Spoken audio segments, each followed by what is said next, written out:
we battle on the same road, but we don't battle with the same demons. Nowadays we skip over potholes, recognize mirages when we see them. Welcome to episode 32 of the Road podcast. Welcome to all you guys and thank you for being here. I sound like I'm in really good form, but I'm actually in pieces here. I have a back injury it feels like there's a hawk or an eagle wrapped around my lower back and he's squeezing it for dear life with talons of death. I have a back injury, it's jacked me up, but I don't care. I'll get past it and keep going. I'm still doing the push-ups. Probably not recommended by your doctor, but hey, we're here. Anyway, let me breeze through this intro. Have to say, this will be out on the Monday as usual, a couple of days prior before this comes out.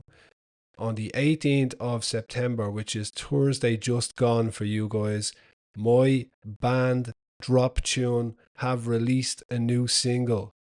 And it's a banger. It's called Reaper. It's really, really, really good. Let's just say that. And the band now, we've kind of gone social with it. It has an Instagram, it has a TikTok. I'll try and share links to it on my Instagram. Go check it out. Check out Reaper. It's on all the usual platforms. Let me know what you think. Much appreciated. It's not for everyone. It's alt, rock, metal, whatever, some sort of hybrid. Some people like it, some people don't, but that's the beauty of music. It's supposed to be divisive.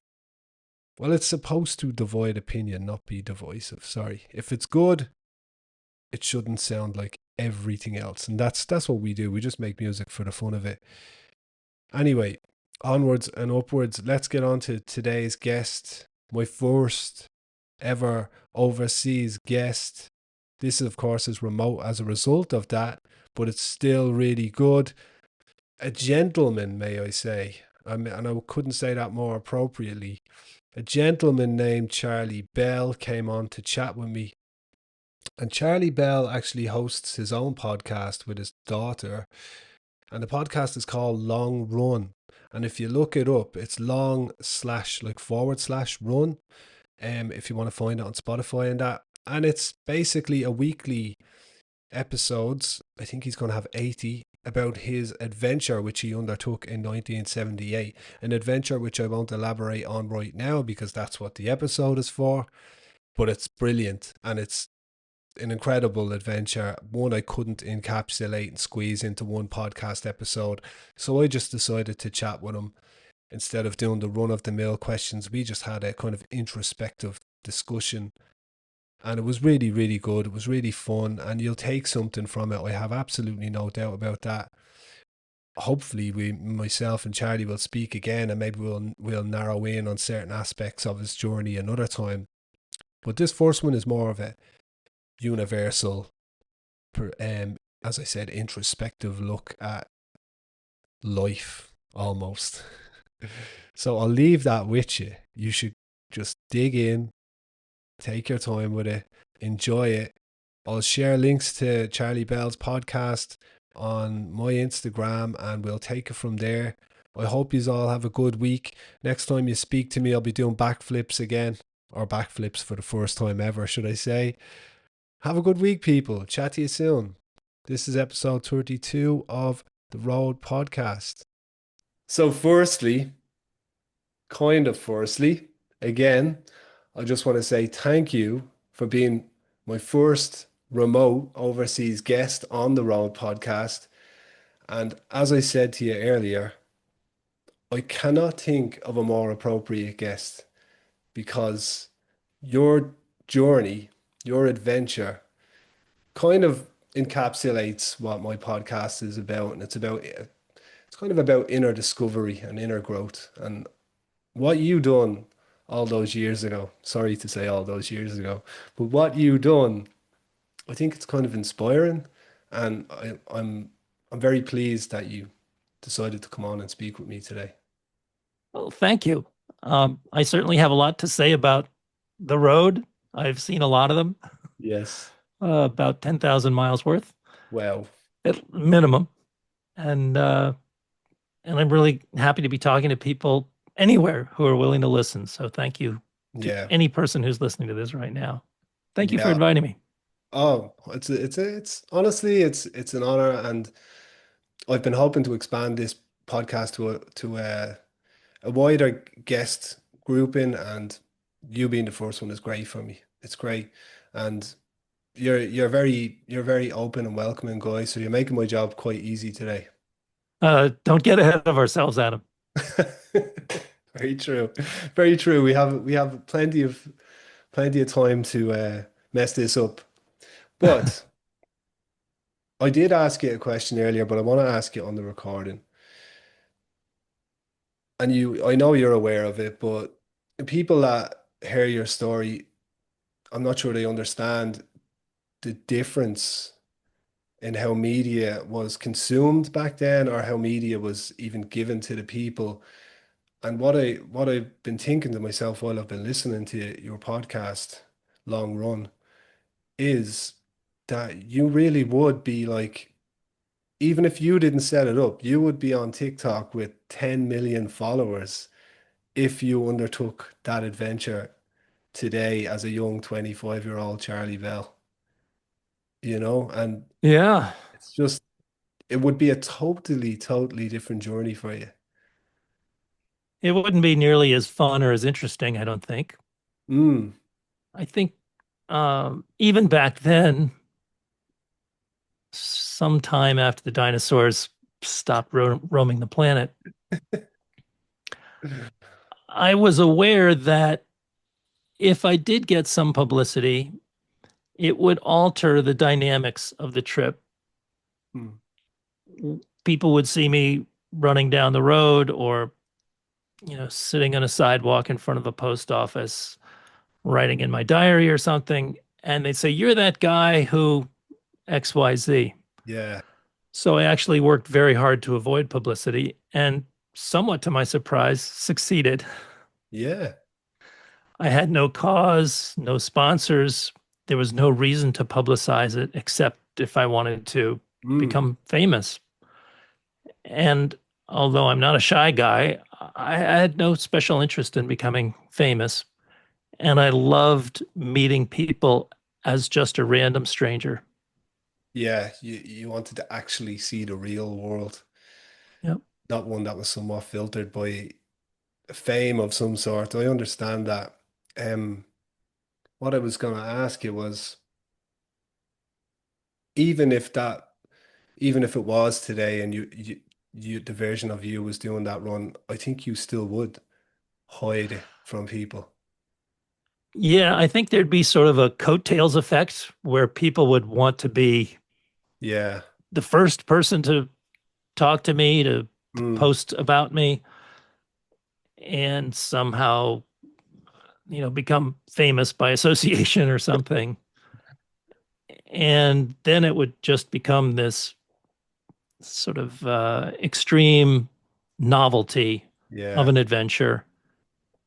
And people wouldn't look at me the same way, I don't think. And they'd also wonder a lot more about what were my motivations for it. On that, why all these years later is the story being finally told to a level it deserves? Why are you focusing so much in telling the story now after all these years? Well, I knew when I finished the trip that I could probably, go to New York and find an agent and a publisher and get this story put together kind of the way they wanted to. But it would get published and I would be promoting it and they would be promoting me and it would just be part of the marketing machine that Mm, was part of society even back then. yeah. A little more corporate than it is now with the social media and the world of the internet. Mm, But I knew that they would want to shape my story the way they wanted to shape it. yeah. And if we go back to the beginning, which we haven't done yet, and I think we probably will, Oh, but we will. one of my motivations for doing it in the first place was to have something to write about Oh, rather than just going to a cabin in the woods and looking at my belly button and yeah, yeah. trying to talk about life as a 25-year-old. What I've seen of your writing, with regards to it being read out on the podcast, you're actually quite a good writer. Was that something you aspired to be? Well, I had a good education, so I was Yeah, reading good writers. yeah. But to finish the previous question, and I'll try to keep it short and snappy, Adam, Don't worry about time. I wanted to become a good writer. And I also wanted to tell the whole story of the trip, not just a superficial la-di-da, listen to this great American adventure story, Okay. which it is. I mean, we'll get into the stories, Mm. you know, hurricanes, blizzards, being shot at, being put in jail, and all this stuff for a Ivy League graduate. Um, all that stuff really happened, and it's cool, and it makes good Yeah. stories, and there's life lessons to learn from it. But the real center of the story, the heart of the story, is the accumulation of a lot of little moments. And it took me, unfortunately or fortunately, nearly 40 years of refining the story in print to reach the point where I felt this is the book, this is the manuscript, this is the story, the magnum opus that I wanted to create that really does the trip justice. So So I'm just very slow. you're definitely somewhat a perfectionist, I'd imagine, considering it's taken you that long. But Yeah, one of the I'm problems, glad. not that your listeners are necessarily interested, but one of the problems is that I like poetry more than Uh, prose. And yeah, so to get absolutely every little phrase and word right, yeah. I think it was Mark Twain who said the difference between the right phrase and the almost right phrase is the difference between lightning and lightning bug. Mm. I don't know if you have lightning bugs in, Mm. in your part of the world. We, Fireflies. oh no, we don't. Fireflies. Okay. We have, yeah, we've got a different ecosystem here. There's no doubt. Yeah. Yeah. Anyway, it's Yeah. um it is, I think perfectionist is a little too strong a word, but you're in the right church. Shall we remove the mystique and actually tell people what we're referring to here? I'm happy to do it if you'd like me I, to. I'm gonna leave the floor to you on that. So, a very quick mini bio of me. Um, I was born to parents who were two teachers. I had a happy life, a privileged life, a privileged life in terms of opportunities, if not money. And I went to school, went to the boarding school where my parents taught, took a gap year in England at a boarding school as well, came back, went to university. I was an engineer by trade, although I was the class poet at our graduation, and got a very high paying job with IBM when IBM was the greatest company in the world. So from a small farm town in Pennsylvania, I ended up working at the corner of Madison Avenue and 42nd Street, Yeah. selling the largest commercial computers, selling the largest computer, selling the largest commercial computers in the world and making a fair amount of money pretty quickly. So I could pay off my college loans and just enjoy life from a different perspective. And about a year and a half into the job, I had spent the weekend in Connecticut, which is out in some pretty distant suburbs of New York. And I'd spent the weekend with my sister and her husband and was standing on a train platform waiting to go back to the city on a Sunday night. And I said to myself, I don't want to go to work tomorrow. And I don't know why, but the next thought was, I don't have to. And I suddenly realized for the first time in my life that as long as I could support myself, I was free to do whatever I wanted to do. And I could probably spend a lot of time talking about some of the ideas that went through my head, like, going abroad, learning to play a musical instrument, learning to skydive or scuba dive, or getting really fluent in another language or something. But what it really boiled down to, when I asked myself, if I woke up tomorrow morning and I didn't go to work and I could do whatever I wanted to, the three things that came to mind were: one, I wanted to keep a good diary. Hmm. Just it wasn't necessarily for publication or anything, but I wanted to write. I liked writing. So in addition to writing, the second thing I thought of was I wanted to see the United States. Hmm. I'd been lucky enough to see a little bit of it with my parents from time to time, and I'd had that gap year in England where I'd traveled around Europe just a little bit, but I really wanted to see my own country. And the third thing I really wanted to do was to run. I wanted to see how good a marathon runner I could become. I had played soccer slash football. We, Um, we call it football here. I know you do. I know you do. And I actually follow the Premier League more than I follow any Oh, okay. American sports league. Yeah. But I really wanted to see how good a marathon runner I could become, because after playing football at university, not very well, I should say. But when I moved to New York, I started taking up distance running just for exercise. And I'd run the New York Marathon and the Boston Marathon, and done for a beginner pretty well. And I was curious to see, if I pushed myself, if I trained, if I focused, could I become really good?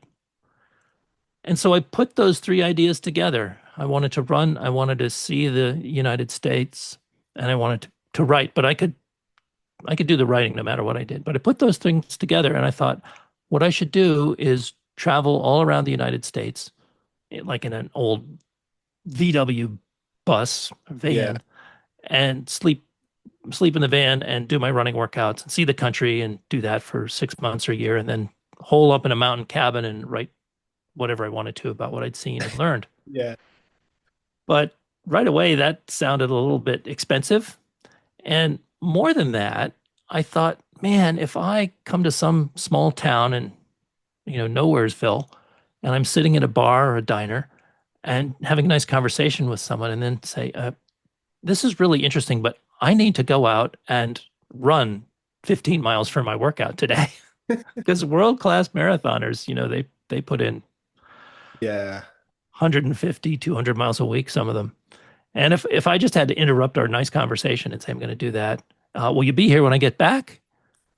People would think I was completely crazy.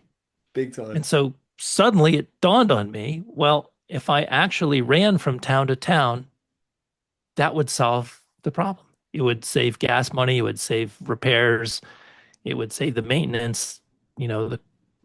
It was just a brilliant solution.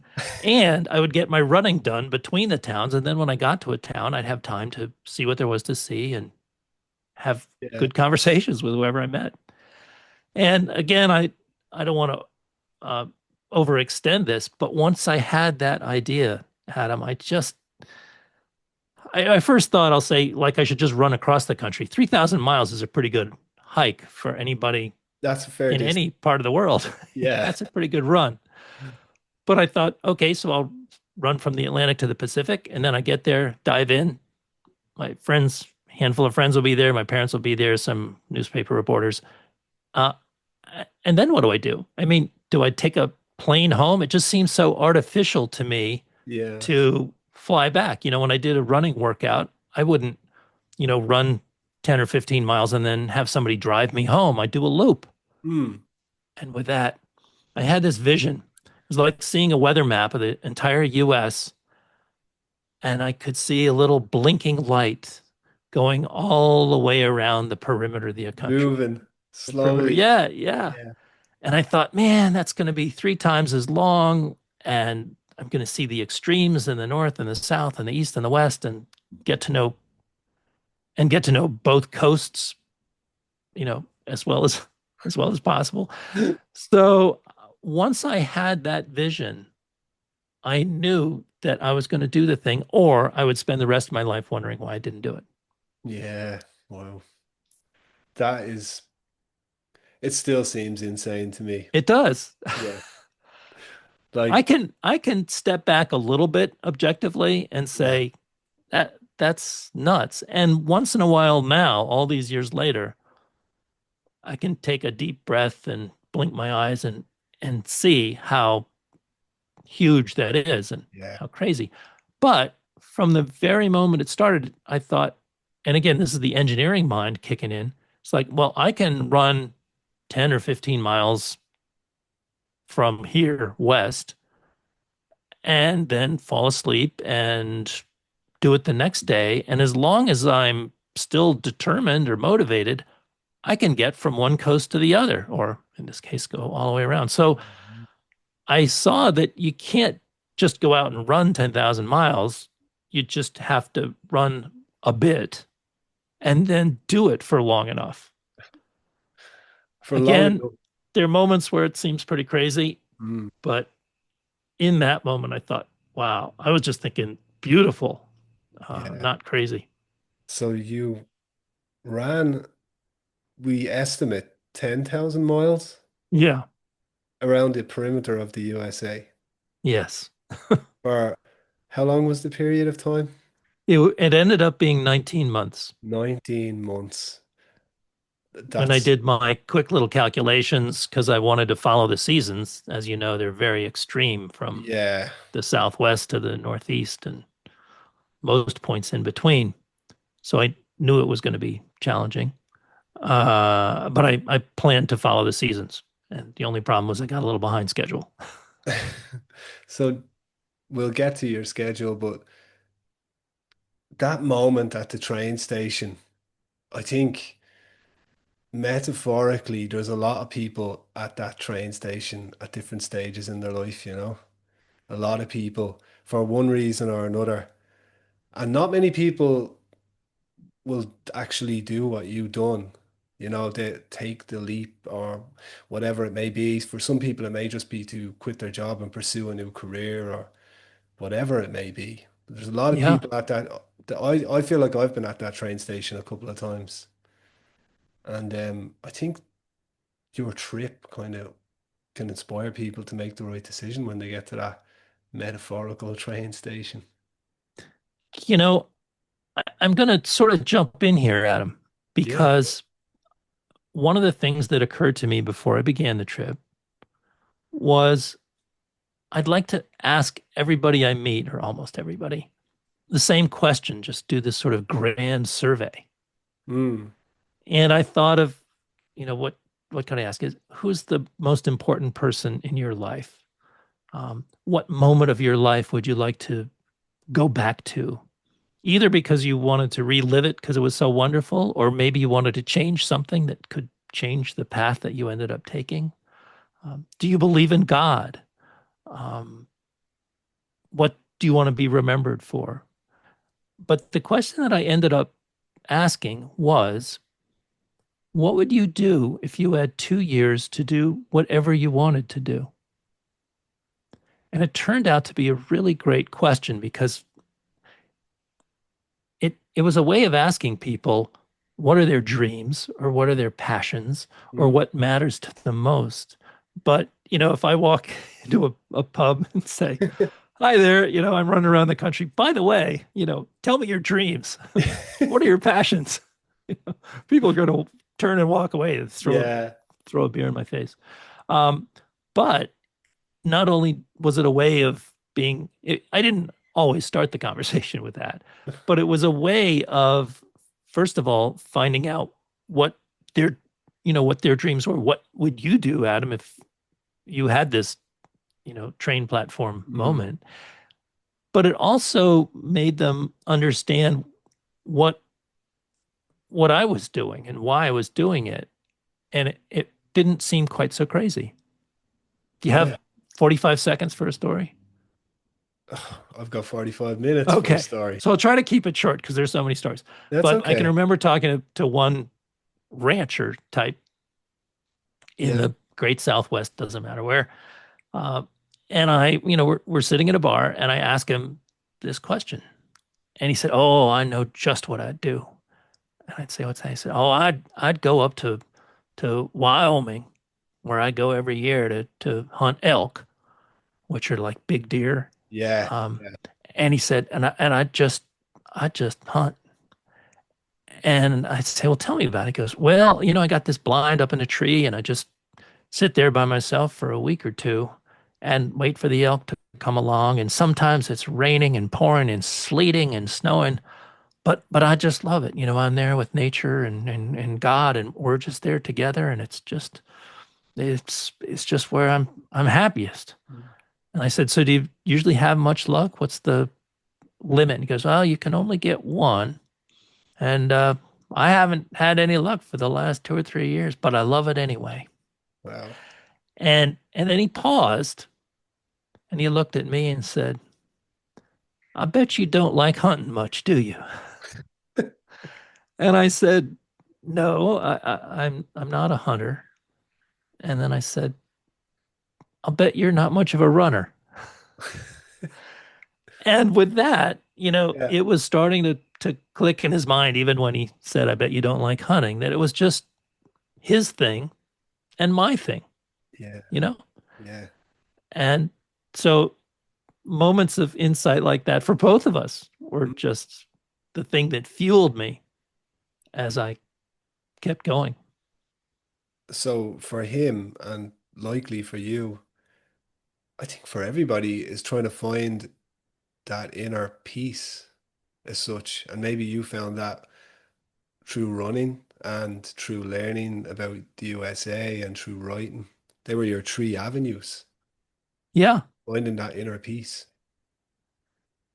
that's that's very insightful. I will say from the start, I'd had a happy life, happy childhood. I'm a pretty optimistic guy. Mm. So I didn't have any, trauma to work Yeah. through. So I was content, but I was very curious. And clearly I had this ambition to see, could I be good enough to become a great marathoner? And in the podcast, Amelia and I talk about that quite a bit, that ultimately I realized I was very deluded, that I could never be that good. But that was what got me out the door, sort of Yeah. dreams of gold medal glory. Right. And to help me along the way, it was, well, I was going to keep track of it and have a lot to think about and ultimately a lot to write about and a lot to see. But that motivation, I don't think, was born of any, again, trauma or conflict or Mm. need to prove myself. It was just, a somewhat typical male fantasy on steroids of of being great at something, Yeah. especially in sports. Well, you may not have gotten the gold medal, but the one thing you can like lie in your bed at night and make peace with is the fact that you've done everything possible to take yourself as close as you could to achieving that dream. Because you every What single day hit the road every day. Well said. As I said, that was, I think, what got me out the door. Mm. But what kept me going, and this is again the story of the journey and the story of the podcast, Yeah. what kept me going was what I was seeing and learning, and the kindness of people I met, and the extraordinary variety of the world. I can imagine. It's hard to imagine, even now when we're diving very deeply into this, with a 45 minutes to an hour every week, and we're following my trip from the front door all the way around the country and Yeah. back to the front door. So it's going to be 80 episodes because Mm. the trip took 80 weeks. But even so, there are certain themes that are common and that drive the narrative, but there's not much repetition of content, really. Mm. It's like what happened this week, and some really fascinating things happen. Yeah. Not just the big stuff, but hundreds and hundreds of little things. And then I was meeting new people every day, and each one of us has our own little world, a Exactly. little universe of thoughts and experiences. So I was living vicariously as well as living, actively. Yeah. It's brilliant how you've documented the whole thing, because to reflect on it without documenting it, so much great stuff would be lost. So you've written it all down. You've taken so many great photos Thank you. and you've created, like when I listen to your podcast, I can visualize it. I can visualize parts of the journey. I can visualize, like, say, we can talk about the signals episode. I can Mhm. visualize the hurricane. I can visualize the jail. I had created my own jail in my mind, and I was there in a cell next to you. So between yourself and Amelia, you guys are painting a really good picture, and it's great that it's out there for other people to witness or to. Well, thank you. I think you can hear the excitement that she and I feel. I mean, Yeah, it's kind of the highlight of our weeks. Certainly the highlight of my week. I don't know. yeah, But for us to be able to share this, to share the time together. I'm an older guy, and she's in her. She actually, and anybody who picks up the podcast will. I'm giving a spoiler here, but I started the trip on the 13th of August when I was 25 years old, yeah. and we started the podcast on the very same day when she was 25 years old. And that day, the 13th of August, is her birthday. Wow. So it was this kind of woo woo, Yeah, there's a weird eerie stuff. I alignment know there. I've listened to a couple of your podcasts, and I know that you can get drawn into the dark side, Yeah, like in, yeah, yeah, in San Francisco, you want to get to Alcatraz and yeah, and yeah. the scary tour of San Francisco, uh, Yeah. with I all loved these San Francisco. It was really cool. murders and Yeah. maimings I'm a and bit of a sucker for the macabre. I just yeah, find that part of the human mind I find very intriguing, you yeah. know? But for us, just having that unbelievable resonance that I began Yeah, this great journey on foot on August 13th, and then 19 years later began the greatest journey of my life, which is yeah, that of fatherhood, thanks to her. yeah. And we give a lot of credit to my wife for that. She did play her part, I'm She did sure. the work. Yeah. It's brilliant that you can relive these moments with your daughter. Moments that she wasn't even around for. It's brilliant that you guys can relive those Yeah. I, journeys. I think that um, clearly the content, the soul, the spirit of the journey is what we most want to share. Hmm. But a secondary hope is that people might be inspired to do just that with their child, when Yeah. they reach retirement age or whenever the spirit moves them, whenever you can find the time. Now recording is so easy. Back then, when I started Yeah. the trip, the reason I didn't keep a audio diary back then, which would have been easy, was that just the mechanics of having cassette after cassette or whatever it was, or carrying, Hmm. stuff was heavy.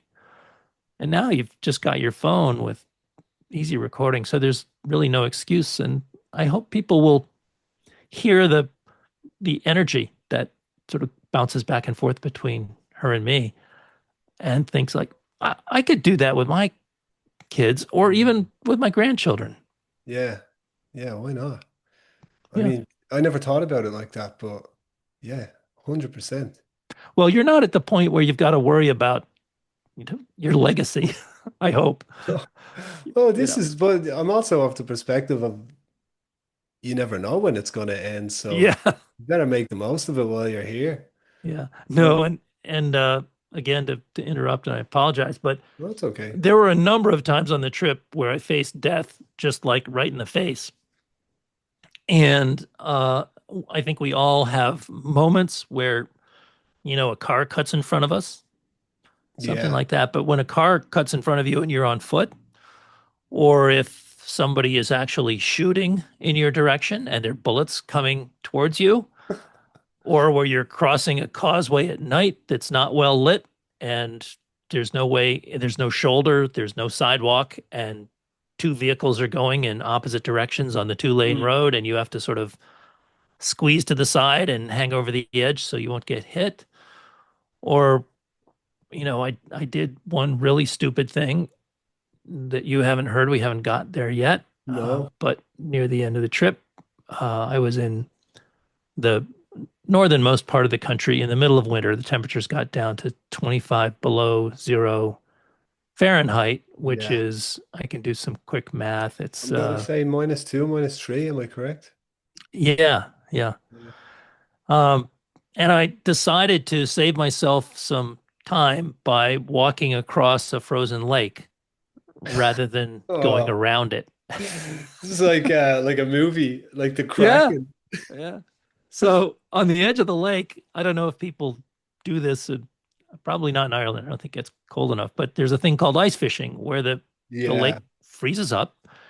And in this case, it was a very cold winter, and there was about 14 inches of ice thick, on the edge of the shore, near the shore, and people had their Jeeps, and so they could drive vehicles on it, and then you drill a hole in the ice and you drop your line down there. So that's ice fishing Yeah. because the fish are happy underneath. And I talked to one ice fisherman named Bruno Veneto and said, "Do you think it's safe to cross?" And he had this very thick Italian accent. He's an older guy, and he goes, "Ah, no, no problem. She's thick. You just want to go there and bend a little to the right, then she's good." So I thought, well, that's cool, and this is going to be a nice adventure.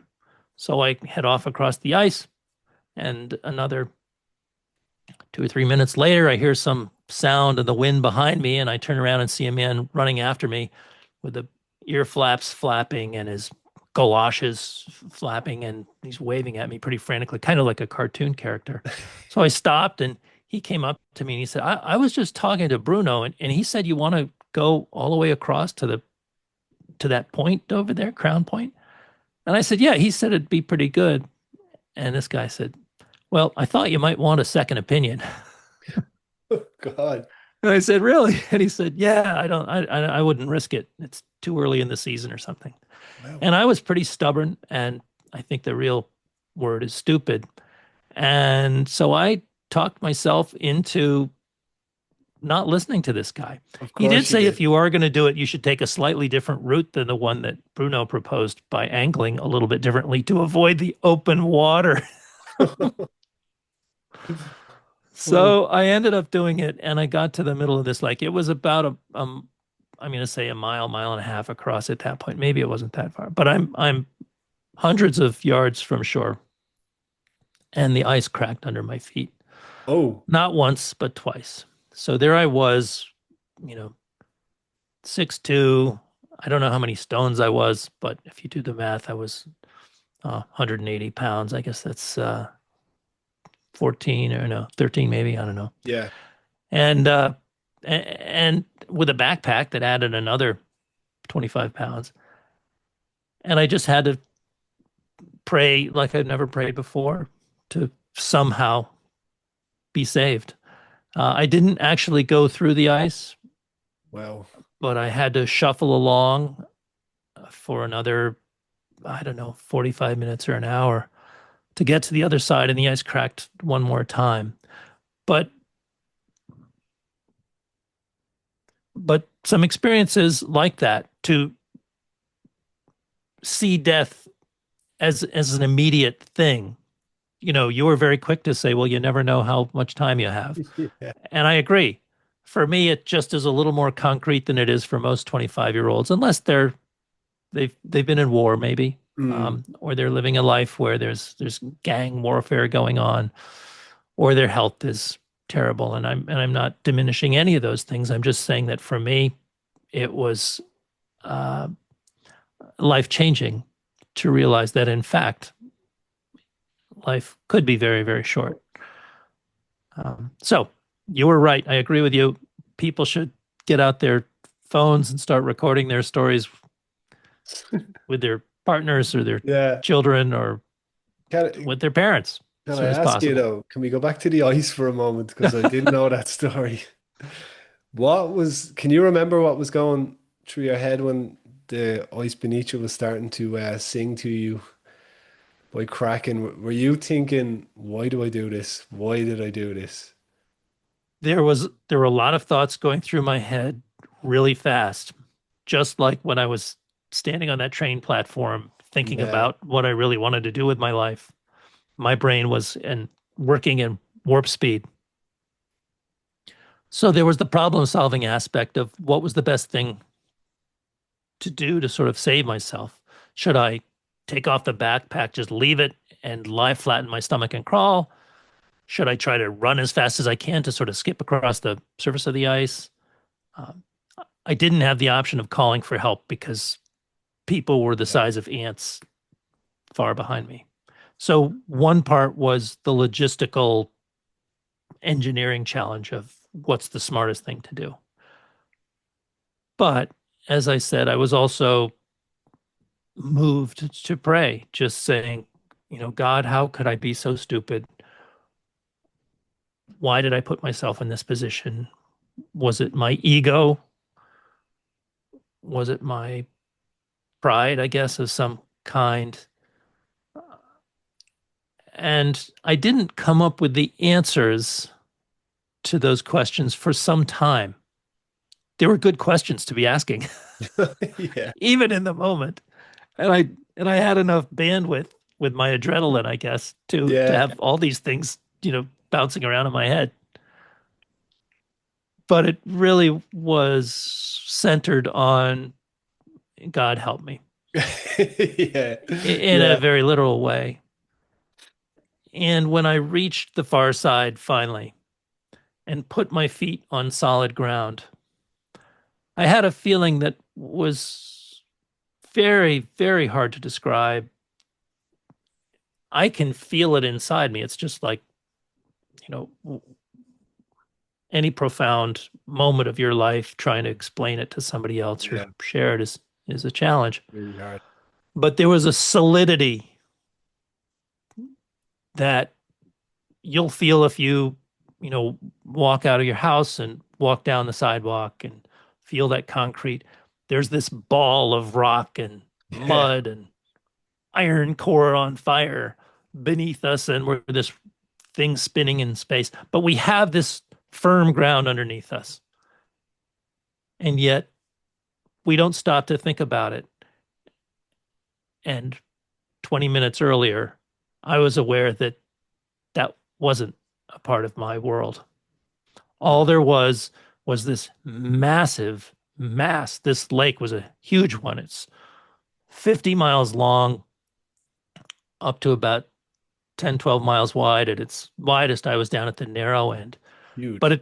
the lake basically went all the way up to the Canada border, and the winds were blowing from the Arctic as far as I could tell. Oh, And underneath me was just this mass of cold, cold water that was black and dark and deep. And the only thing that was keeping me from drowning or dying from hypothermia was this chemistry. I go back to my science training, and it was that, okay, the ice freezes at the surface of a lake. And that was just a little miracle of its own that was holding me up, but maybe it wasn't. wow. Have I Well, answered your question? yeah, I'm glad you made it across. I have to Oh, say, and I'm jumping in here, it's your show, but writing about that experience was a wonderful challenge. And I came pretty close to getting it right, I think. Finally, that's one of the reasons that it took so long, well, 40 years. I look forward to reading it. I do Yeah. look forward to reading it. So I could that read an was, excerpt right now if you want, but that would chew up too much time, probably. oh, look, we've plenty to go through. I mean, I haven't even structured this. I like the organic flow of it. But just to give a bit more clarity to my listeners, because a good few people that listen to me would exercise and run and lift weights and take care of themselves. So they would have a bit of an interest in the details, the logistics, and like the trip itself. What did you bring and where did you stay? Like, where did you sleep and Sure. what was your plans on that end? It was as simple as I could possibly make it. I didn't have a lot of money to spare because after the trip ended, I wanted to have time to debrief myself and to keep training for the next Olympics or beyond. Mm. So I wanted to keep it cheap. So I allowed myself only one night a month in a motel. One On night. my back in the backpack, I carried about 20 pounds worth of stuff. If I had to carry water, which I seldom carried very much of, I had a sack, a plastic sack, so it could expand and contract, and I'd often use it as a pillow at night. No. But in the pack, I had one set of street clothes. I had a sleeping bag. I had a Gore-Tex tube tent, just a tiny little bivy sack kind of thing. I don't know what clothing you're interested in. There's, set of long underwear. Yeah. I bought 10 pairs of sneakers before the trip began, and I always carried two with me, Right. wearing one and the other pack on my, sorry, wearing one pair and having the other pair in my backpack. Had a small camera that was great, but from time to time I dropped it. Oh. So there are chunks of the country that I don't have good pictures Oh, of. okay. Okay. Yeah. Um, for food, I really needed a lot of calories that were easy to digest. So probably 70% of my diet consisted of soda crackers, just saltines or Salty. bread. I had a multivitamin to get the vitamins and minerals, but it was the best health I'd ever enjoyed in my whole life. Really? Really? Well, I was exercising and out in the fresh Yeah. air, getting all the vitamin D, and Yeah, I uh, suppose. I got a cold twice in a year and a half. Never been that healthy before or since. Yeah. Wow. And my father would send me new pairs of shoes when I'd worn out one because I didn't want to be switching models on the fly. I ended up only using 7 pairs, which is ridiculous. Uh, Probably contributed, it might have contributed to a little twinge in my knee, which got worse as time went on. Mm. And coming over the Cascade Mountain Range, which is about 6,000, there was a 6,000-foot pass. The Cascade Range is much taller than that, but coming down a long downhill about 6,000 miles into the trip, something definitely went a little bad in one of the knees. So I decided I would walk for a while, and if it got worse, I would see a doctor. If it got better, I'd start running again. Right. It ended up staying the same, so I ended up Oh, walking the last 4,000 miles. 4,000 miles walking with an Yeah, injury. yeah. Ooh. We packed a lot into that answer, Adam. Yeah. Uh, That's okay. but we touched on the backpack. We Yeah. touched a little on the food. Sleeping, I would sleep wherever I could. I'd sleep by the side of the road. I'd be in beaches and mountaintops.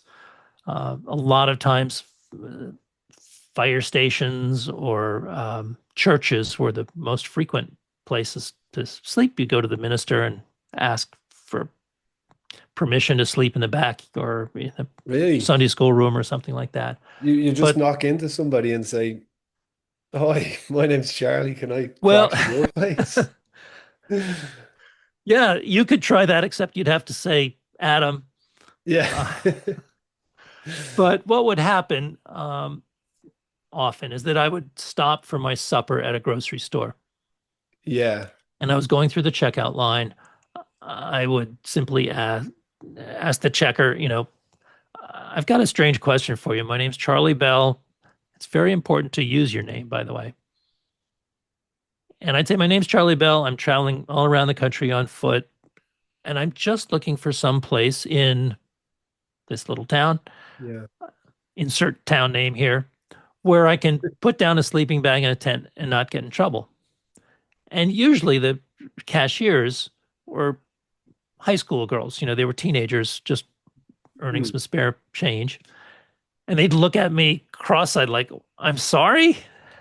And I say, well, I know it's a strange story, and I'd kind of repeat it quickly. And by that time, the line was being slowed down a little bit. There are usually a couple people behind me in the queue. And if the girl was still, or the cashier, whoever it was still looking a little funny and say, well, maybe is there a church I could stay at, or um, a firehouse, perhaps some place where I could get a little shelter? And often somebody back in the line would say, let's talk. Wait a second. Oh, So I would get my crackers and take a few steps and wait for that person to finish. And then they'd say, well, what's going on? I only caught a little bit of it. And we would talk for a while, and they'd say, well, I can take you to our church, introduce you to the minister, and you can probably sleep in the back, or they might even let you sleep inside. So I often on the way to the church, we'd get to talking. They say, well, if you want, you can sleep in our backyard. So I'd set up my little tent in the backyard, and they'd be looking at me out the kitchen windows or something and really? say, if you need to use the bathroom, come on in. So I'd go in and use the bathroom. And then on the way out, they'd say, well, do you want some water to drink or something? Sure. I'd sit down. And then the next thing you know, they'd say, well, would you like something to eat? And I said, sure. And then I'd be having supper with them. And then they'd want to call the local newspaper or arrange for me to go to school with their children the next day and talk to the class or something like that. Yeah. So that's one, I won't call it a blueprint exactly, but that was one sort of common way of meeting people. But, most of the world is small towns. And when they see this guy wearing a red, white, and blue Gore-Tex running suit, kind of clean cut with a backpack on, and people would see me on the road during the day running the wrong way to get a ride. So clearly I wasn't hitchhiking, and I had my shorts on and I was just running, and they'd see me at the beginning of the day, 2 towns down the road. And then as they were coming back from work, they'd see me at the edge of their town. So people would often stop and offer me a ride or get to start talking. Yeah, I'd say you brought some intrigue to their day for sure. Yep. What it must have taught you a lot about people, Yeah. Yeah. about the kindness of people. Yeah. It must have. I'm gonna extend that story of of course. eating people and sleeping with one of my favorite moments of the trip. Was in the deep South near the Gulf of Mexico coast, Louisiana. So that's where New Orleans is, but this was just farm town west of there. And I saw on a map a little town called Bell City. Since my name's Charlie Bell, I thought, well, I got to go there and get a picture of the town sign. Picture, It's all good. So I did, got the pictures. It was late afternoon. The sun was getting low. I went to the grocery store. There was really probably a population of maybe 400 people in the town. So there's just one little general store. Went in there, got my crackers, and went out. And I was sitting on the steps of the porch, watching the sun go down, trying to figure out where to spend the night. And a farmer came out with his son. I'd just seen them a moment before. And he just, he had a bag of groceries. And he looked at me and said, how goes the hitching? Thinking that I was a hitchhiker. And I just said, well, I'm actually going on foot. Well, I don't want to drag this story out for 20 minutes, but he started asking me questions and found out that I had run all the way from southern Pennsylvania to Bell City, Louisiana, by way of Florida, which added another 1,500 miles or so. Oh, God. And I hadn't taken a ride, gone every step on foot, walking the whole way. And no, I was running. He said, you ran. And then he just kind of paused, looked at me and said, how'd you like to put away those crackers and come home and have some good South Louisiana gumbo? Now, gumbo is stew. So we'll just say it's regional stew filled with fresh shrimp. So I went back to their house, had a wonderful time. I threw my backpack in the back of his pickup truck, got in the cab with him and his kid. Yeah. As we're driving back, I say, so what's your wife going to say? Say, oh, don't worry. I bring home strays all the time. Anyway, I go in and she right away says, oh, this is wonderful. I'm sure you'd love a shower, and brings me some towels, and I go take a shower. Oh, nice. It's early in December. Things are getting a little bit cold. They're getting ready for Christmas. And this meal is just beyond description. On top of this wonderful shrimp gumbo, she was making her Christmas specialty of chocolate covered pretzels. So the house was filled with all these magnificent aromas. Yes. And then they introduced me to their 22, 23-year-old daughter, lovely woman, 9 months pregnant. She and her husband were just so sick of waiting for a baby. So Okay. I had a nice time chatting with them, wished them well, told more stories before bedtime, sort of singing for my supper, went to bed, and early the next morning, phone rang. Mrs. Fruget, it's a very French name, Acadian, Cajun. Yeah. She came to the door and said, we just heard that Denise has gone into labor. Oh, the daughter. The daughter's gone into labor. Oh, It was going to be their first grandchild. oh, big deal. Big deal. Big deal. The husband, turns out, was not a farmer, but he was a crop duster. So he flies a plane over the field and drops um, chemicals or pesticides or Yeah. whatever. But you can also seed the fields, I guess, as well. She said, Norman's off at work. Andre, their son, is going to stay at the neighbors until it's time for school. And she said, I'm going to the hospital. So make yourself at home, help yourself to whatever you want to eat. And if you want, you can join us at the hospital. It's 20 miles down the road. Okay. So I had a leisurely breakfast, put on my backpack, ran 20 miles, followed the signs to the hospital, Yeah. went to the registration desk. They said the Fruget family's on the third floor in the maternity ward. Up I went and got to see Denise wheeled into the delivery room. And then I just sat there with her parents, and some of her sisters came in and her brother, and waited until the nurse came to the delivery room door and said, would the Fruget family like to come here? We have a little surprise for them. And I was thinking, well, congratulations. And they said, you're part of the family. Come on. Oh. So up I got and went there, and I got a picture of this baby Ashley, Wow. That's 10 minutes brilliant. old. Like you were actually part of the family Yeah. for those 2 days. So a couple things I haven't told you yet. I did mention it was the Christmas season, the holiday season. Yeah. So there are all these vibes of no room at the inn, and a baby being born, just this wonderful surprise. And on top of that, the name of the city where the hospital was, you remember the name of the little town? Bell City? Bell City. The city where the hospital was is Lake Charles, Really? which is my birth name, my given name. Wow. So we have Lake Charles, Bell City, Christmas time, baby being born, no room at the inn. So there was all these just crazy coincidences that were crazy. nothing short of miraculous. Yeah. And I, love to tell that story, of course, because Yeah.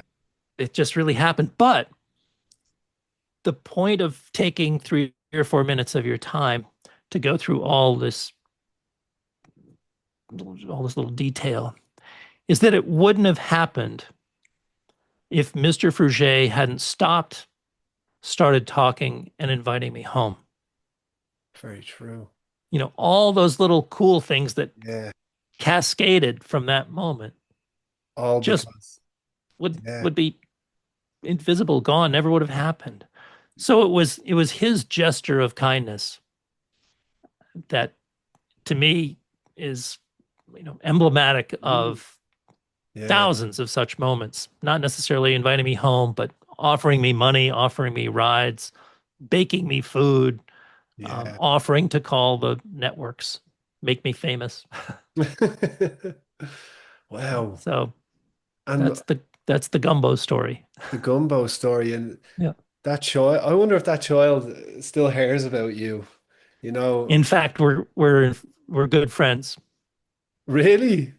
Yeah, I did keep in touch with them. I lost touch Well, for a little while, but we reconnected once the internet really took root and I retired.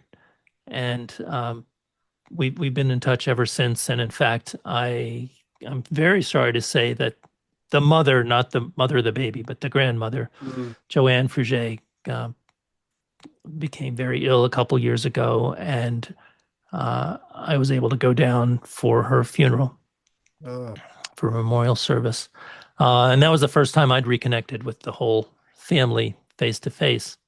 But we're in touch all the time. incredible. Uh, if you look on Facebook, you will see Denise Fruget, Babs. Who would have known when you laced up those trainers for the first step of this journey that it would like leave such a lasting effect on your life? You probably didn't imagine that or forecast that No, before you took that step, you know? It's crazy, isn't it? yeah. It's such a journey. It's it's incredible, and it's incredible to think you've had such a lasting effect on other people's lives inadvertently as well, you know? Yeah, I do think that a lot of people wanted to do things for me to be a part of the trip Yeah. vicariously. And Yeah. I mean that in the best sense. They wanted to help me in a very Christian way.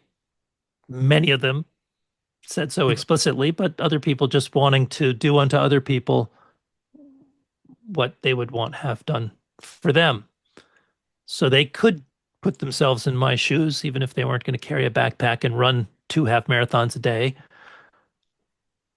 They could see what it would be like to be following a dream and, Yeah. approaching the world with wide open eyes. And Mm, they thought, well, wouldn't it be nice if somebody, bought me some donuts or offered to join them at the table at the diner or gave me the names of friends and relatives 10 miles away, 100 miles away, 1,000 miles away, and said, we'll get in touch with them. And when you reach XYZ city, give them a call and they'll put you up for the night. In wow. fact, when I got Crazy. to Seattle, which is in the very northwest corner, it was between 5 and 6,000 miles away. I think there were over 10 people I was supposed to get in touch with, but I had a friend who lived there. Yeah, okay. So I was going to stay with him, high school buddy. But I had to call these people and I'd say, I'm Charlie Bell. You probably don't know me. You're that runner guy, right? And, The runner well, guy. we're hoping you'll come and talk to our youth group at the church, or we got a running club, and will you be able to come and meet some of us? Or uh, we we hear you love to eat Mm, pasta, so we've got a great Italian meal for carbohydrates yeah, needed. yeah, Yeah, I mean, I often wonder when you, especially when you add on to the fact that the people you did meet, I don't know which ones you did pose the question to and which ones you didn't, but you must have made people reconsider what they were doing with their lives, or at least evaluate if they were happy with where they currently were in life. Because, like, look at this crazy guy. He's running 10,000 miles across the USA, and he's just asked me this question, a very reflective question. And I would imagine some people are like, well, if he can do that, maybe I can be a writer, or maybe I can start playing the guitar, or whatever it may be, how yes. big that challenge is for people. Fear can overtake people, but when they see you do something like you done, I think it gives them a bit of power or energy. Well, again, I minimize my role in all this, except as somebody who asked a question, Mm, and I guess I was doing something again eccentric enough that it would make an impression on people. exactly. But as I said, it was a way of asking people what their big dreams were or what mattered to them. And some people would just say, I'd want to spend time with my family. I just don't want to go to work tomorrow Yeah. morning. Not Yeah. that I hate work, but it's just taking away from what's the most important thing. Mm. But there's one story I've got to share. Again, I'll try to keep it short. But a No. newspaper reporter, pretty early in the trip, we're we were having a nice conversation like you and I are, and she said, or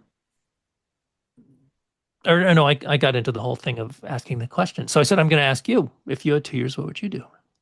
And she said, My, that's a good question.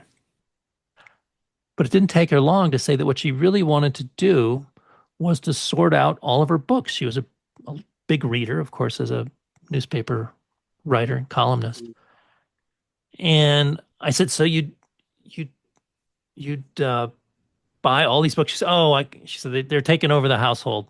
Every time there's I don't know what you call them in Ireland, flea markets or tag sales or estate Yeah. auctions or whatever. Yeah. But Yeah. you go out and buy books on the street, or the library has an overflow and you're buying. She said, just buy all Like these a books. car boot sale or something like They're that. they're taking over. They're taking over the study, the living room, the bedrooms, the attic. Now my children are off at university, and now I'm filling up their rooms and everything. So I said, you just like to stop and read all those books. She said, oh, I don't really want to read them. I just want to see what I have because I never bought one that didn't have some special meaning, either the title or I opened it up and there was something on a page there, and just it just touched me in some way. And I apologized to her because I usually didn't like talking about myself in this situation. And I said, well, it seems to me that if some guy can put on a backpack and run 10,000 miles, that there should be some way that you can sort out all your books. Yeah. And then she said again, My, that's a good question. And we got to talking about why it is that people might not do it. And I would only suggest that as your podcasts go on and you talk about different people's journeys, that people who are listening ask themselves, what is getting in the way of seeking your bliss or attempting to change your life.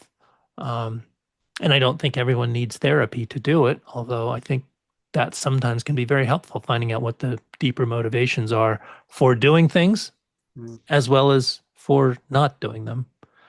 But in my case, the story as I told it of being on the train platform and putting those three things together Yeah. was actually the way it happened. Because the trip evolved into a spiritual journey, there's a part of me that thinks, well, probably there was a deeper meaning to it, a deeper cause, a deeper reason. Or am I assigning that reason to it? And the reason is for me to get out and tell people that, you know, most people out there are really good people if you just Mm. give them a chance and don't prejudge them and just listen. I apologize because I'm doing all the talking here, but No, no.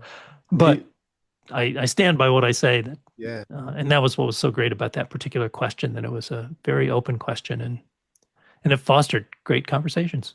Yeah, exactly. It does, doesn't it? It's so open. I'd say you catch people off guard with that question quite often when you do ask.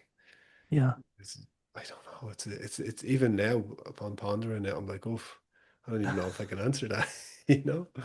yeah. But what the books thing is, it's odd, isn't it? The books. Well, what What was hole was she fascinating to filling me with was them she had books? such a clear idea of what would bring her joy, Yeah, yeah, and yet she wasn't doing it. And as we talked about it,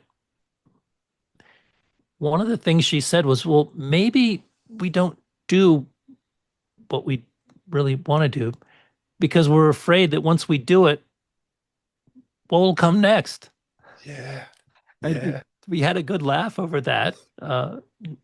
Not, not laughing at either of us, but just sort of yeah. with one another, saying like, so after you've sorted out all your books, there's nothing left to live for.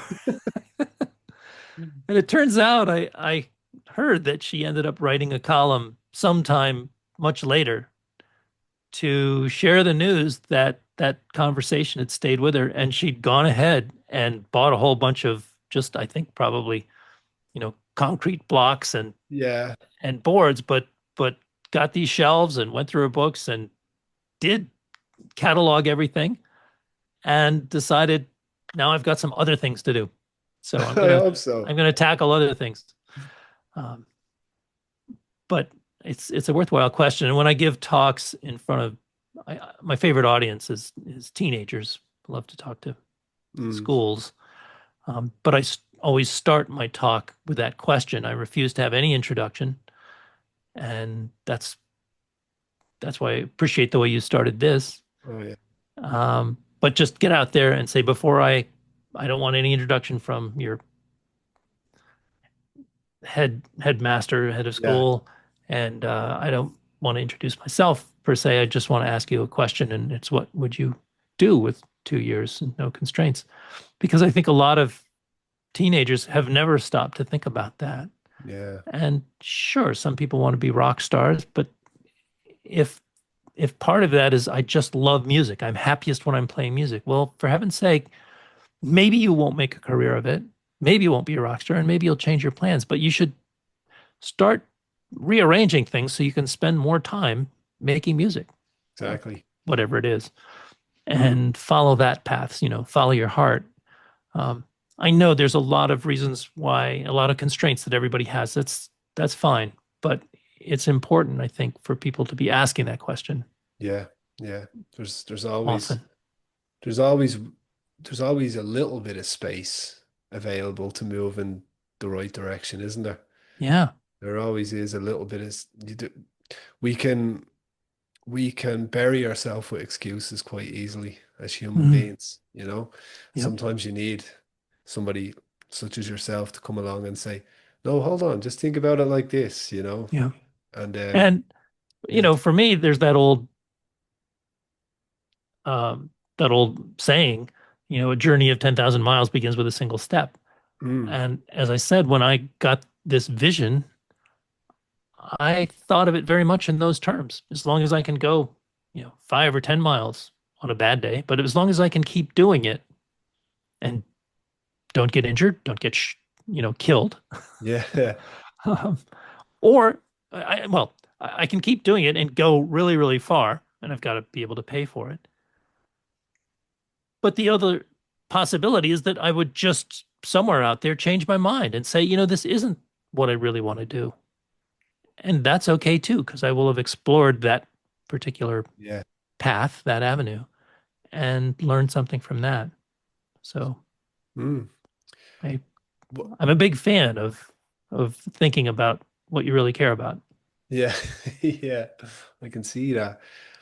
But it's good to speak insightful on it, but also the physical aspects of what you're Oh yeah, doing is crazy. So I just want to touch sure. on the mentality behind being able to do that every day for 19 months, because that's something I also appreciate. And a question I would ask you about that is an undertaking such grandiose would require like a hell of a lot of discipline, right?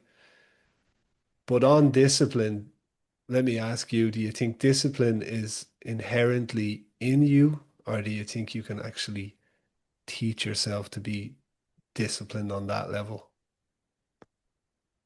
I'll go into that in a second. Okay. First, I'm going to pass along. This is the first time. I don't know how large your audience is. It's a very select group, no Five matter what. million, I think, weekly. But whatever it is, this is, I think, the first time. Except, well, I've been on stage a few times when there's good sized audience.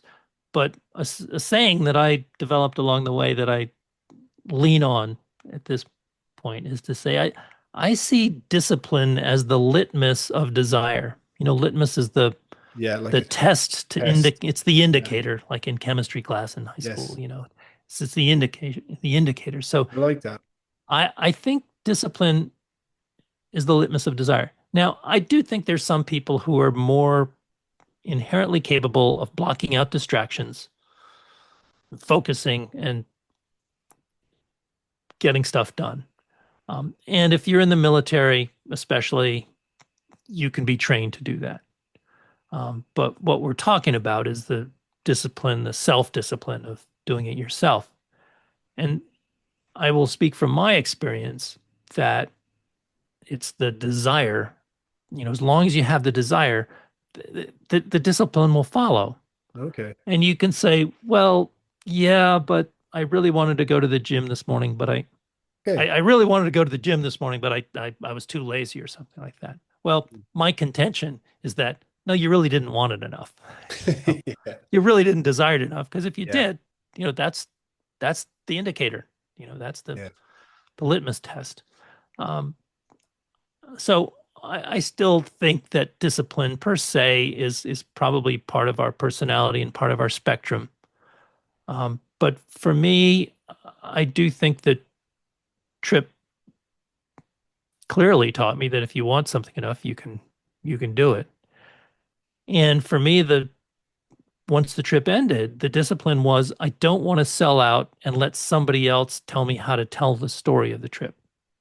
Mm. I want to write it my way.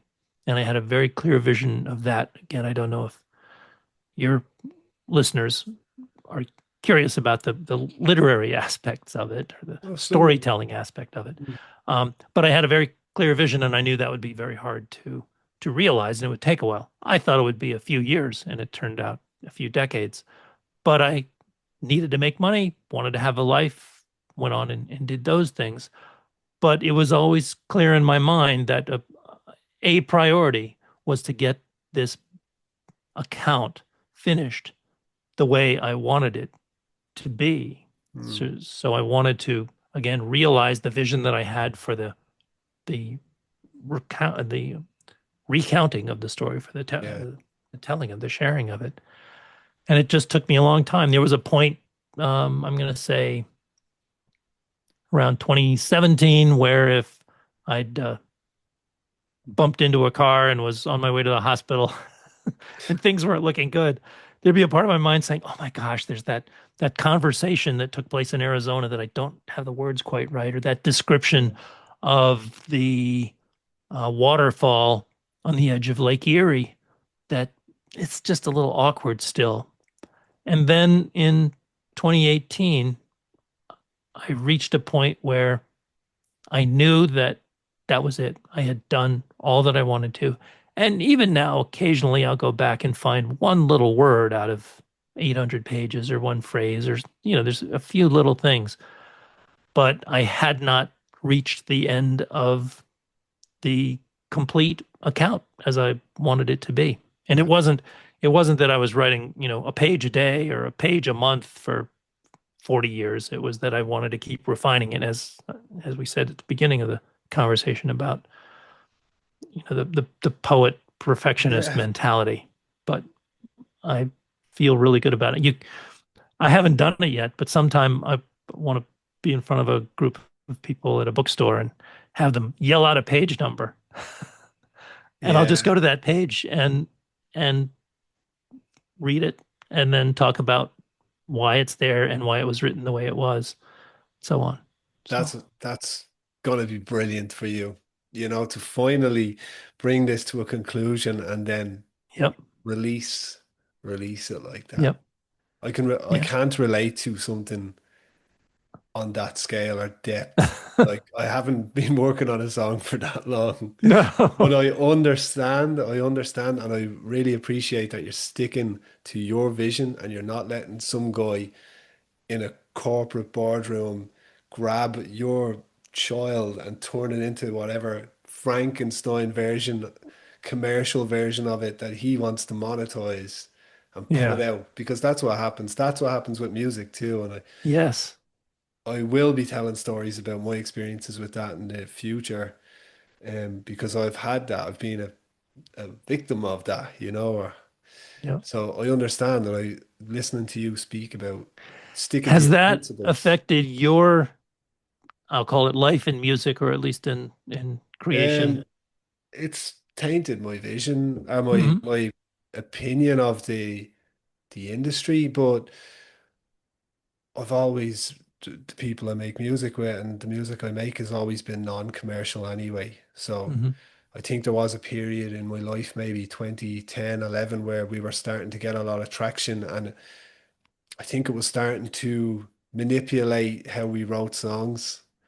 And then I'll give you a real brief. We end up in this boardroom with all these heads who are going to take apart something that we created and tell me it's not good enough because it should be this way, it should be that way. And I remember thinking, you go and write a fucking better song then. Excuse Yeah. my language. Yeah. But it's a power thing for them, you know? And it was some of the comments were just, it's just ridiculous, you know? So since then, I've been like, no, I'm writing music the way I want to write it. And in fact, this actual week, I've had somebody come on to me about my lyrical content saying that may not be suitable for release. And I said, well, then you're not releasing it. That's Right. fine. I'll release it. So that I do happens. think that sometimes those people are right Yeah. in the Yeah. sense that in the sense that they know what the market wants. Yeah. But and so what they'll get that, if you made the changes, if you made the edits that they want you to make, there would be a bigger audience, a bigger demand, and fame and glory would follow you, and profits to them, and little tiny profits to you, if any. Tiny. Yeah. But that's not the point, No. as far as I'm concerned, unless you're in it to make money. You need, I think, for anybody who's in the creative arts, it's much more satisfying if you're doing it for your own satisfaction, for your own pleasure, and Yeah. it can be a bit of a quest to try to create just the right thing to express whatever it is you want to express. Mm. And those business types can be creative in terms of creating wealth or money or their own fame and glory. But a lot of times their vision and their goals are at odds with what yours are and should Yeah. be. And you got to just figure out what choices you're going to make. Figure out what you're going to be content with in the long Yeah. run. And sometimes it is allowing people to take whatever and do this and do that with it. It Yeah. depends on what your goals are, I suppose. Yeah. You But know? in my case, the trip was so extraordinary, and I mean that it was out of the ordinary, that I felt it required an extraordinary and out of the ordinary and eccentric, idiosyncratic Yeah. account. And so I've written something that probably is not commercially that viable, but I don't know if Doesn't you're matter. curious about it, but I can go into, you know, 2 minutes of what that is. But Let's do it. Let's do well, it. I had a vision on the trip because I was constantly thinking about how do I express this? How do I share this? And I had a very ordinary day, about three-quarters of the way around, where nothing spectacular happened.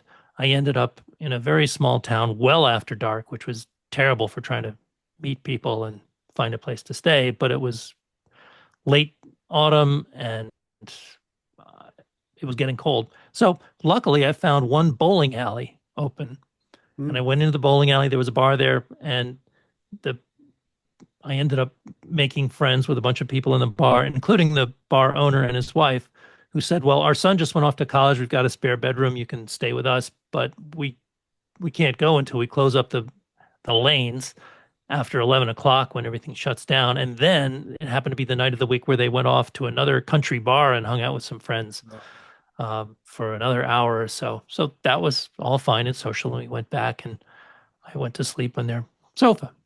Nothing spectacular happened. But the next morning, I said, man, that's what I want to try to show people, just what this trip is like. And I'd had some other little encounters along the way during the day. And so what I want to do is at some point take a tape recorder and re-walk, because by this time that knee was bad, so I was walking rather than running. But I want to re-walk those, it turned out to be 32 miles, and record my thoughts and what went on in my head and how my even brain patterns had been changed by the trip. And then I thought, okay, from what'll I do beyond that? So the structure all magically fell into place. And the first book, or the first third, was going to be a chapter by chapter account of the trip from the beginning up to that day, where each chapter was a big story. And you've heard some of them: my first night in jail, meeting the Yeah. woman who had a flock of vultures for pets. Oh And yeah. you haven't gotten to the point where I got shot at by drunken cowboys in Texas, but No. you've seen the hurricane and the Yeah. uh, scary man with a shotgun who thought I had beautiful legs.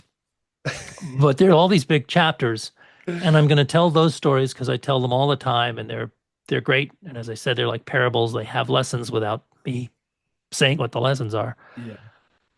But I will bridge those chapters by having little sections of vignettes in between just to sort of move the story from place to place. But then when I get to that point that we're talking about, three-quarters of the way around the trip, I'm going to stop and do the complete account of a single day, recording everything that went on in my head, an internal monologue, Mm. free association, and show how I could see a tree somewhere in September that reminded me of a tree 3,000 miles back, and the people I saw when I came around the bend, and how these teenagers invited me to come to their town and spend the night in their church, and they'll call the minister for me. And I said, great, great, great. I still had, 5 or 10 miles to go. And then they came back, and the girl had baked some cookies for me. But that all was generated Yeah. by just seeing a tree 3,000 Yeah. miles away. It's the way our brain works with free Mm. association. So I did want to, for people who are interested, and that isn't everybody, but to sort of dive deeply into what the experience was like step by step. And then from that point, for the rest of the trip, I was absolutely determined to keep a diary without skipping any days, because it had been very difficult up to that point to try to keep up with everything because there was too much going on. Yeah. I was at a volcano when I was near Mount St. Helens when it blew up. Where are you? So, trying to keep track of that story, and then what happened the next day and the next day. Oh, I'm back in the Mount St. Helens story. So keeping a diary current had proved to be impossible. So I said, but from this point on, I'm actually going to write something so there are no gaps. And I was able to do that Mm. from around Chicago. So the last, I'll say 3,000 miles or so, the last 6 months. But the point is, if you look at the whole thing from 30,000 feet, they say, you'll see this collection of the best stories. And then in between them, these vignettes that suggest there's a little more to the story than meets the eye.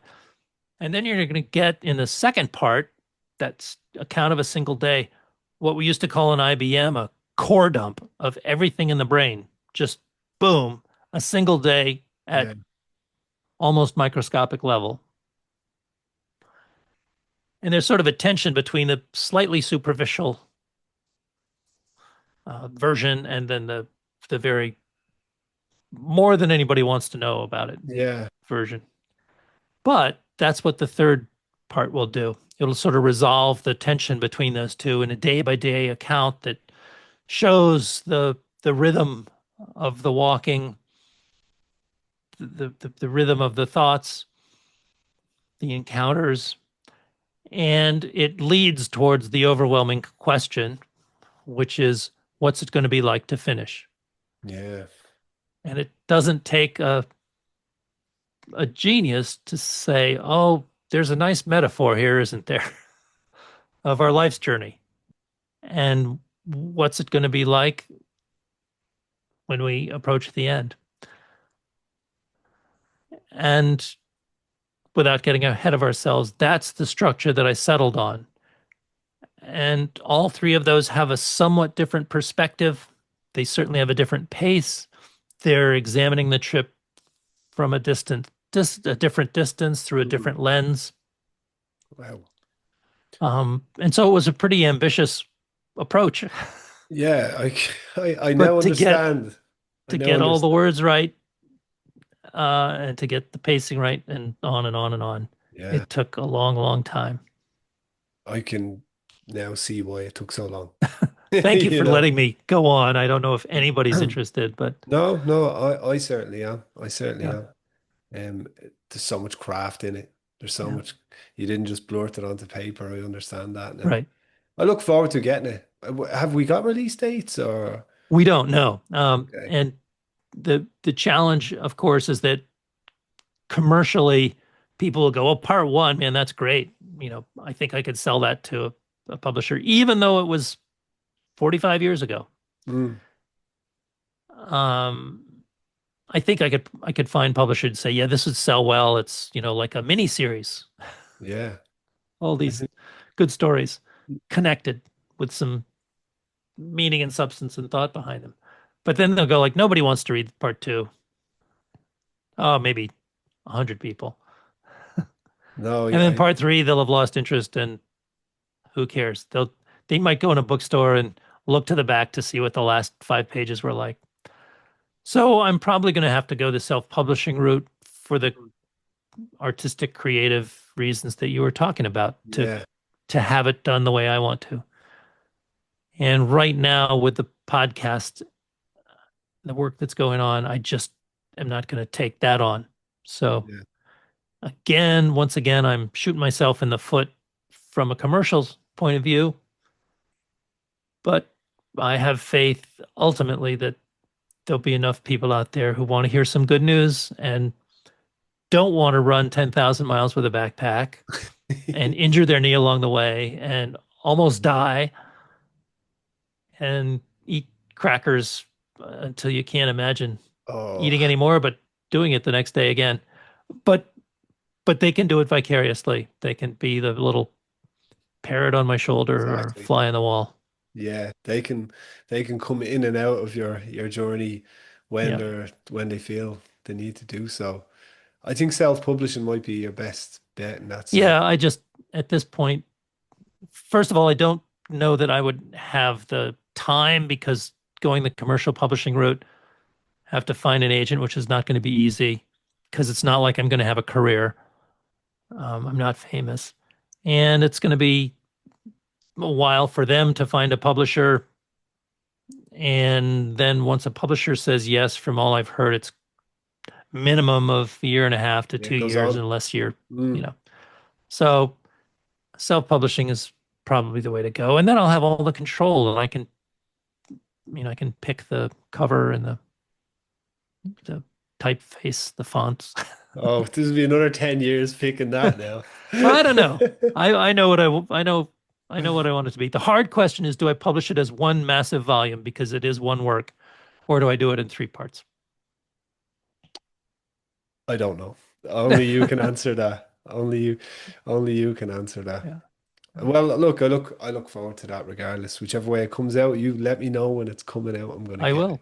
Because I can speak to you on the podcast, but there's no way I can get your story into a podcast episode. I just like No, we're doing 80. I don't know if it's going to be 80 hours or between 60 yeah, and 80 hours. And yeah, every week after we stop recording, I look at Amelia and say, I could have included this yeah, or yeah. this or this. Yeah. But And they won't all actually, be in the book, but mm, I should implore my listeners to go check out. I'll put some links for your podcast great. on my socials because it's really good to listen to. Like, I actually think people would love. I don't think people realize how much of a gem it is, and I hope I can get more people on it for you. I think some of my listeners would love it. I really do. So, I believe it's sort of a self-selected crowd that will really get hooked on it, mm, and that's fine. yeah, that's I've what you been want. pleased by the number of people now who are downloading each episode Good. within 2 or 3 hours of when it comes out every Tuesday morning. And that suggests that, again, if it finds the right people, it really will resonate with them. Yeah, and it'll organically disperse itself. People start telling. Yeah. I mean, look, I'm going around telling people I've got this guy coming on this week. He's done this and he's done that. So that's Yep. what happens. Yep. So, congrats on doing it. Well, I hope your podcast finds the audience it deserves Well, thank you. because I think from what I've heard, there's so many podcasts that really are just self-indulgent, Mm. um, and I'm going to make a value judgment, but sort of unnecessary. They're adding to the static, they're Yeah, adding to the noise yeah. rather than cutting through it. Mm. And I realize that my story is many decades old, but I like to think there's a timeless quality to it, not because of my storytelling or Amelia's leadership Yeah. in the conversation, which is really good. She's a trained actor, so she's fun. I can second that. She is really good. But it's really the stories of, again, the people I met and what I saw and learned. And not everybody wants to know that. Not anybody, I should say, not everybody cares. But for people who do, I think it will reassure them that the Mm. world's a pretty good place and that there's stuff to discover from your neighbors, from the cashier at the grocery store, the guy who's working on your car, Adam. Thank you. Um, but we just need to slow down and look and listen a little more closely than we tend to do. Yeah. Yeah. The And world as I has. said, if it also inspires people to tell their stories with their own family or listen to the stories of their elders, that's a good thing too. Mm. Well, I could have asked you the question of what ultimately you wanted to achieve through telling your story, but you may have just answered that question right there. Ah, yeah. Yeah. But Well, I I do should. think, if people spend too much time seeing what's on the news, and I use that broadly, anything on social media, and the stuff that gets the clicks is the stuff that, triggers our dopamine, Yeah, and that's seldom the healthiest thing for us. most And certainly I'd true. like to think that my stories, notice that I put it's really not my story. The stories I have to share are about slowing down and thinking a little more carefully, and Mm. again, looking a little more closely, and just reflecting on your own thoughts, your own journeys. And actually enjoying the moment. Yeah, You're yeah, just enjoying the moment. That's what I get from your stories as well, that yeah. you actually just really embraced every situation you were in. And like I don't even know. It's been such a the way we've approached this episode, the way we've looked at this. I didn't really plan it, but I like it. We didn't actually kind of go, well, I ran to here, I ran to here, I ate this. We didn't do that whatsoever. I wonder if people are going to give me abuse for not asking you some of the stories.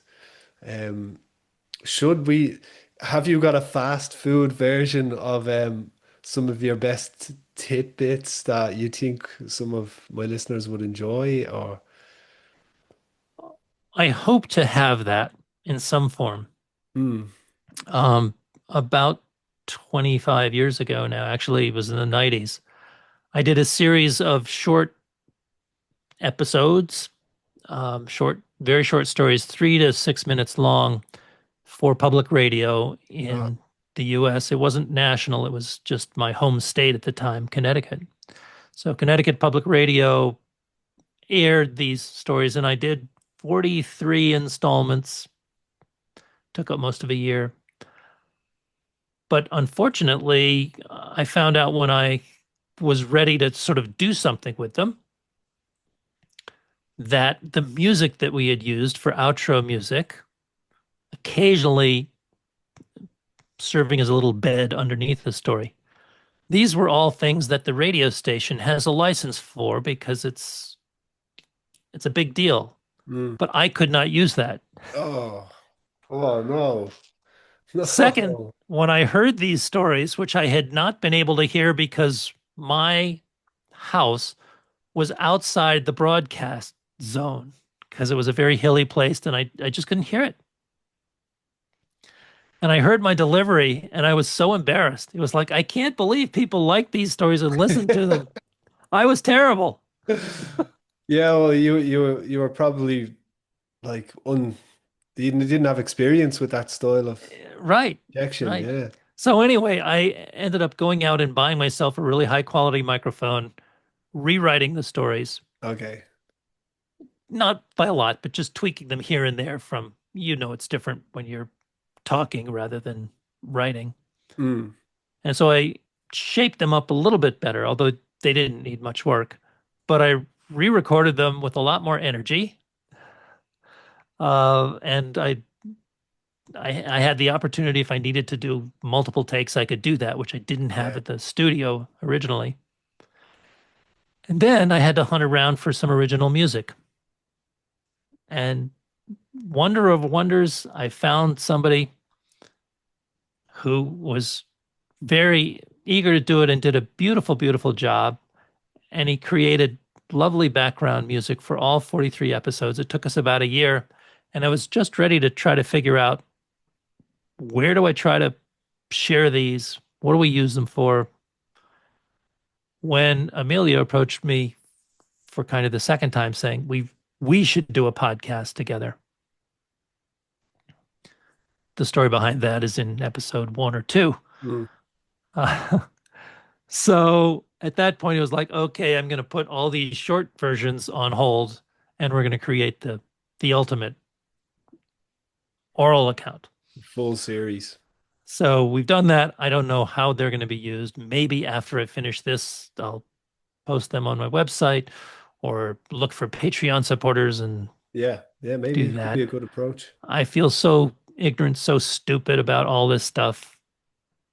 I've got to find somebody who is good at it and who cares to try to promote it, because I have a lot of faith that the stories themselves are worth getting out there. Yeah, But 100%. haven't, I don't have I don't have a clue how to go about doing that. It's a minefield. It really is. Yeah. Well, I'm not much of a consumer. Yeah, okay. Yeah. Okay. So, Well, but I really appreciate your having the faith to just reach out online mm, and say, would you be willing to share a couple stories? Because that's what it's going to take. People yeah. who have sort of a blind faith and then start to see. Well, look, your story is leaking over to Ireland now, so There you go. working. It's working. Yeah. Um, I want to ask you one last question to end it because I think we've done a really nice job, and I don't want to drag you on and on. And I think when if people really want to capture the full story, they need to go to your podcast. I cannot encapsulate it into an hour and a half. But if I know I've discussed the train station, but it resonated with me when I listened to episode. It was episode 1, wasn't it? Oh, surely it was. Yes. But to people out there who listen to me or listen to you or might just come across either of us on the internet who are at that train station in their lives right now, what would you say to those people?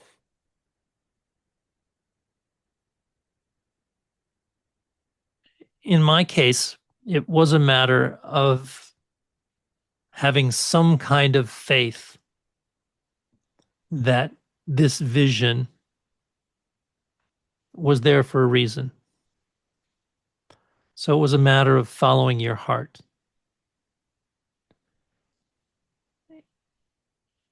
And even though it might turn out that that vision was a little distorted, your path ends up being very different from what you expected. Mm,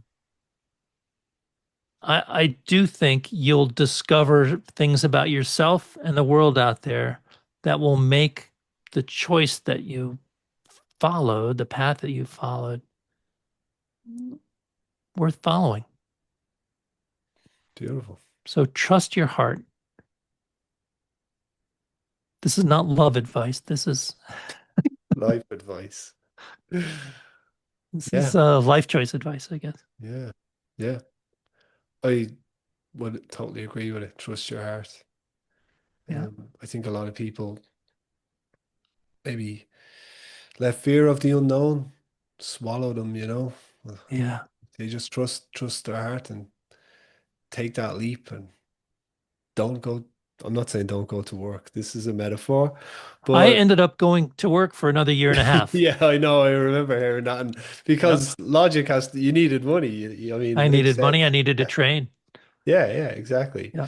So I get that. But what I do implore people all the time to do who listen to me is find whatever your passion is, and it doesn't matter what other people say about you, because people will talk about you behind your back and go, "What's he doing that for? Well, he doesn't know what he's talking about," or whatever it may be. Just ignore all the noise and just focus and do it, chase it, whatever it is. Yeah. And And you personify that. and don't think that you need to be a world class anything or that you No, have to do something extreme. no. Again, I go back to that woman reporter who just had no hesitation in saying what she wanted to do was sort out her books. Yeah, And ultimately, that's what she did. And then went on to another small journey, I guess. yeah. Go and sort out your books. It's, it's Yeah, the message. it Yeah. is.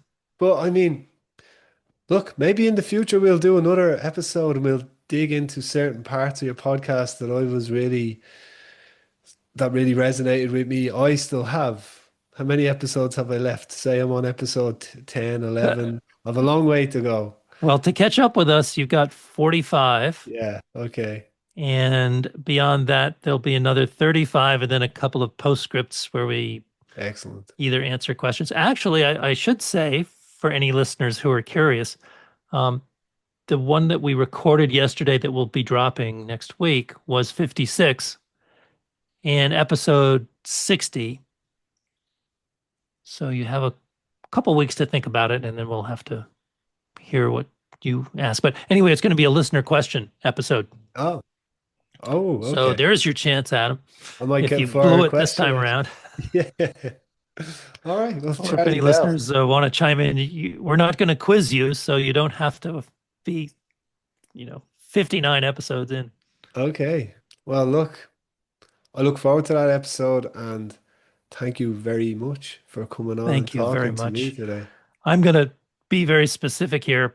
I ended up being a teacher for the for the large majority of my adult life, happily so. Um, but I really do appreciate somebody who's good at two things. One is formulating good questions, and two is listening carefully to the response. And if every podcaster were like you, it would be a very different world and a lot better. So I do Well, hope that your audience appreciates you as I do. well, that's one of the biggest compliments I've had, so thank you very much. I appreciate that. I really do. And I look forward to speaking to you again. All right, Take Charlie. care. Thank you very much.